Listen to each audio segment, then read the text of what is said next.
I'm John Manzella, and this is the Manzella Report. I often hear people talk about their difficulties in finding a meaningful job or keeping up with increasing healthcare, housing, and education costs. These concerns, along with rising income inequality and a shrinking middle class, are provoking anger. For many, trade and immigration have become convenient villains, but that narrative is wrong, and let me tell you why. Income inequality, which is a reflection of the growing gap between the lower and higher skilled workers, has risen in the U.S. since the 1970s. In fact, the economic gap between the rich and poor is higher here than other advanced economies. This has resulted in a shrinking middle class that no longer represents the majority of Americans. So the question is, what's gone wrong? American free market capitalism has generated the greatest economic growth the world has ever seen. But it has not benefited all of us equally.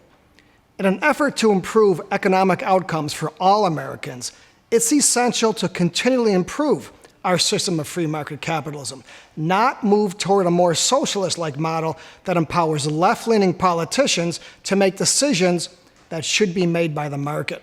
But it's just as important not to accept oversimplified solutions to problems presented by far-right or far-left leaning populist leaders who often make trade and immigration out to be the scapegoat. In doing so, keep these points in mind. First, problems associated with rising income inequality and a shrinking middle class and the inability to find meaningful work has much to do with lower and middle-skilled jobs being eliminated by automation. And this will get worse since nearly half of existing jobs could vanish over the next decade, affecting mostly lower to middle-skilled workers. To adapt, a well-educated labor force should be a national priority equal to the effort that put a man on the moon. Secondly, don't scapegoat trade.